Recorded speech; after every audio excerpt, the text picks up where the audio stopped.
जय हिंद साथियों, मैं निशा सैनी आपके अपने यूट्यूब चैनल निशा सैनी स्टे 24 में आप सभी का स्वागत है। जैसा कि उत्तराखंड पीसीएस का एग्ज़ाम नज़दीक आ रहा है, उससे संबंधित हमने एक क्विक रिवीजन स्टार्ट किया है।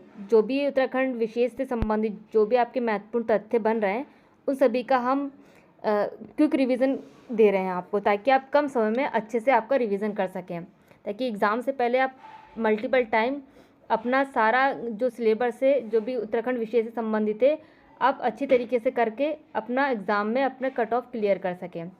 आज का जो टॉपिक है वो राज्य आंदोलन के दौरान गठित संगठन है। जो भी उत्तराखंड में आंदोलन चल रहे थे, उस समय जो भी संगठन गठित हुए थे, जैसे कुमायूं परिषद है, गणदेश सेवा संघ है, इन सभी का आपको विस्तारपूर्वक वर्णन बताया जा रहा है, ताकि आपको यहाँ से बनने वाला एक भी प्रश्न ना छूटे। पहला है आपका कुमाऊं परिषद। कुमाऊं परिषद में क्या है? ये जो उत्तराखंड में सामाजिक, राजनीतिक, आर्थिक, शैक्षणिक समस्याओं को लेकर गोविंद बल्लभ पंत, बद्रीदत्त पांडे, हरगोविंद पंत आदि नेताओं द्वारा इस परिषद का गठन किया गया था, लेकिन 1926 में इसका विलय कांग्रेस में हो गया था। आपका यहाँ पर जो जानने योग्य महत्वपूर्ण तथ्य है कि कुमायूं परिषद के गठन में किस लिए किया गया था? कुमायूं परिषद का गठन सामाजिक, राजनीतिक, आर्थिक और शैक्षणिक समस्याओं को दूर करने के लिए किया गया था। और किस किस नेताओं के द्वारा किया गया था? गोविंद बल्लभ पंत, बद्रीदत्त पांडे व हरगोविंद पंत जो नेता रहे, उनके द्वारा किया गया था। और इसका विलय बाद में जो इसका विलय कांग्रेस के अंदर कर दिया गया था 1926 में। ये आपको 3 फैक्ट याद रखना मोस्ट इम्पॉर्टेंट है। वहीं गणदेश सेवा संघ की क्या भूमिका रही है उत्तराखंड राज्य में? गणदेश सेवा संघ अलग राज्य के उद्देश्य को लेकर 1938 में दिल्ली में इस संघ का गठन सुमन द्वारा किया गया। बाद में इसका नाम हिमालय सेवा संघ हो गया। यानी गणदेश सेवा संघ का गठन क्यों किया था? सबसे पहले ये याद रखना है कि अलग राज्य के उद्देश्य को लेकर, यानी उत्तराखंड को अलग राज्य की संज्ञा दी जाए, इसको लेकर गणदेश सेवा संघ का गठन किया गया था। एक तरीके से कुमायूं गढ़वाल पर भी हमने चर्चा की थी कि उनको भी एक अलग राज्य की मांग कर रहे थे गणदेश सेवा संघ, उसी उद्देश्य से कि वो गढ़वाल और कुमायूं को भी अलग अलग राज्य की मांग करने रहे थे, तो इसको लेकर किया गया था। वही 1938 में दिल्ली में इस संघ का गठन सुमन द्वारा किया गया। बाद में इसका नाम हिमालय सेवा संघ हो गया। वहीं गढ़वाल जागृत संस्था का क्या उद्देश्य रहा है? गढ़वाल जागृत संस्था 1939 में कांग्रेस द्वारा पौड़ी में इस संस्था का गठन किया गया। यानी गढ़वाल जागृत संस्था 1939 में कांग्रेस द्वारा पौड़ी में इस संस्था का गठन किया गया। ये प्रताप सिंह नेगी और उमानंद बड़थ्याल इस संस्था के प्रमुख थे। आपसे पूछा जा सकता है यहाँ पर गढ़वाल जागृत संस्था के प्रमुख कौन रहे? प्रताप सिंह नेगी और उमानंद बड़थ्याल आपके प्रमुख रहे। 2 लोग इसके आपके प्रमुख रहे हैं। और 1938 में इस संस्था का गठन किया गया। वहीं आगे आपका पर्वतीय विकास जन समिति का क्या उद्देश्य रहा है, उसको जानने का प्रयास करेंगे हम। कि कांगड़ा से अल्मोड़ा तक एक ही हिमालय राज्य की स्थापना के लिए इस समिति का गठन किया गया। 1950 में नई दिल्ली में किया गया था। कि कहा गया था कि कांगड़ा से अल्मोड़ा तक एक ही हिमालय राज्य होना चाहिए, अलग अलग हिमालय राज्य नहीं होना चाहिए। उसी को लेकर पर्वतीय विकास जन समिति गठित की गई थी। पर्वतीय विकास, जितना भी पर्वतीय भाग है, जो भी आपका हिमालय आ रहा है, हिमाचल में आ रहा है या उत्तराखंड में आ रहा है, उन सभी को मिलाकर एक ही हिमालय राज्य की संज्ञा दी जानी चाहिए, इसको चर्चा की गई थी इस समिति के अंदर, जो कि 1950 में इसको गठित किया गया था। वहीं पर्वतीय राज्य परिषद की क्या भूमिका है? पर्वतीय राज्य परिषद 25 जून 1967 को रामनगर के जनसभा में एक पृथक प्रशासनिक इकाई के गठन का प्रस्ताव पारित किया गया और प्रस्ताव के कार्यान्वयन हेतु दयाकृष्ण पांडे की अध्यक्षता में इस परिषद का गठन किया गया। पहले तो इस परिषद का गठन किसकी अध्यक्षता में किया गया? पर्वतीय राज्य परिषद का गठन आपका दयाकृष्ण पांडे की अध्यक्षता में किया गया। क्यों किया गया? कि प्रशासनिक इकाई के गठन का प्रस्ताव रखा गया था। इसमें हमें प्रशासनिक इकाई का गठन करना है, इस उद्देश्य से इस परिषद का गठन किया गया। कब किया गया? 25 जून 1967 को रामनगर की जनसभा में आपको पर्वतीय राज्य परिषद का गठन किया गया। उसी तरीके से 1973 में इस संगठन का पुनर्गठन किया गया, यानी आपका पर्वतीय राज्य परिषद का पुनर्गठन किया गया 1973 में, और 2 सांसदों यानी प्रताप सिंह नेगी और नरेंद्र सिंह बिष्ट को इसमें शामिल करते हुए इसका नाम पृथक पर्वतीय राज्य परिषद कर दिया गया। यानी 1973 में इसका और विस्तार किया गया। इसमें प्रताप सिंह नेगी और नरेंद्र बिष्ट आपके 2 सांसदों को शामिल किया गया। इसका पृथक नाम पर्वतीय राज्य परिषद कर दिया गया। वही नेक्स्ट आपका संगठन है कि कुमायूं राष्ट्रीय मोर्चा। कुमायूं राष्ट्रीय मोर्चा का क्या योगदान रहा है कि नए राज्यों के उद्देश्य को लेकर 3 अक्टूबर 1970 को कॉमरेड P.C. जोशी द्वारा ये संगठन गठित किया गया था।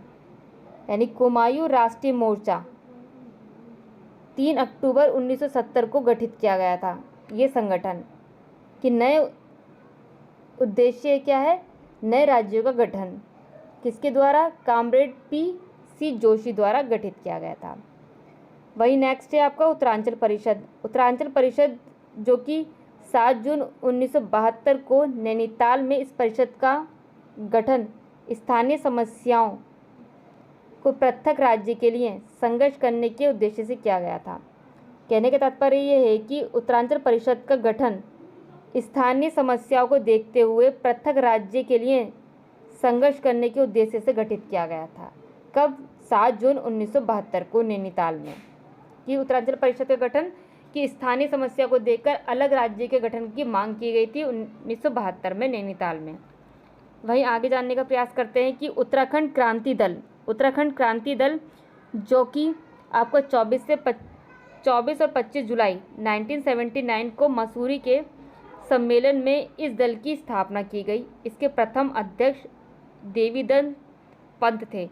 यानी उत्तराखंड क्रांति दल के जो प्रथम अध्यक्ष थे वे थे देवीदत्त पंत। देवीदत्त पंत ने 24 और 25 जुलाई 1979 को मसूरी के सम्मेलन में उत्तराखंड क्रांति दल की आपकी स्थापना की। उत्तराखंड क्रांति दल की स्थापना किसने की? देवीदत्त पंत ने। अब वही उत्तरांचल उत्थान परिषद की क्या भूमिका है जानने का प्रयास करते हैं। 30 से 31 मई 1988 को शोभन सिंह जीना की अध्यक्षता में उत्तरांचल उत्थान परिषद का गठन किया गया। आपका यहाँ से फैक्ट बनना है कि किसकी अध्यक्षता में?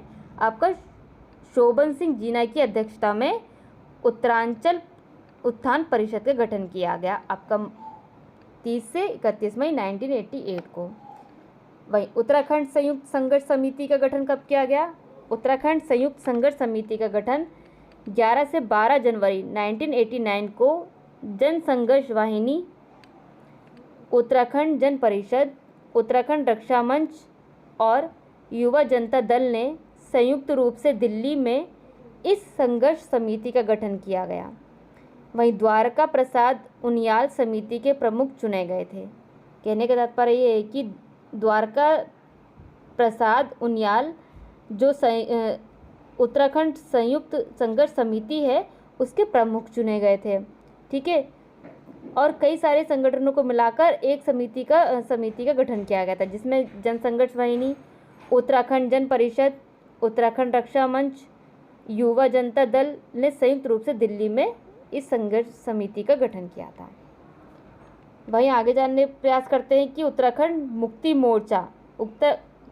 मोर्चा जो कि है वामपंथी धारा से जुड़े लोगों ने जनवरी 1991 में इस मोर्चे का गठन किया। किसने किया? उत्तराखंड मुक्ति मोर्चा का संगठन वामपंथी धारा के लोगों ने किया है।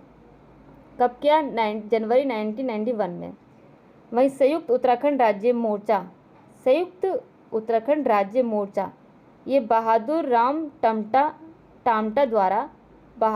टामटा द्वारा संयुक्त उत्तराखंड राज्य मोर्चा का गठन अप्रैल 1994 में किया गया। इसका उद्देश्य राज्य निर्माण में सहयोग करना था।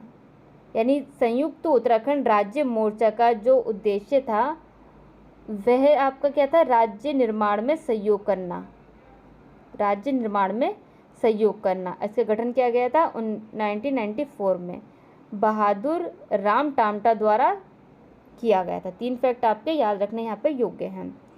वहीं आपका उत्तराखंड पीपल्स फ्रंट यानी यूपीएफ यानी उत्तराखंड पीपल फ्रंट का गठन किया गया था 16 से 17 अप्रैल 1994 को।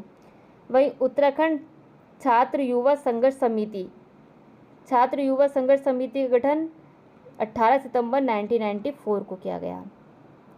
ये तो रहा आपके कुछ जो कि राज्य आंदोलन के दौरान जो गठित संगठन थे उनका आपका डिटेल रही। आप यहाँ से अगर आपने रिवीजन कर लिया तो आपको कोई भी प्रश्न नहीं छूटेगा। आपका यहाँ से जो भी राज्य के आंदोलन से संबंधित जो भी संगठन बने हैं वे यहाँ से एक भी प्रश्न आपका नहीं छूटेगा यदि आप अच्छे से रिवीजन करते हैं तो।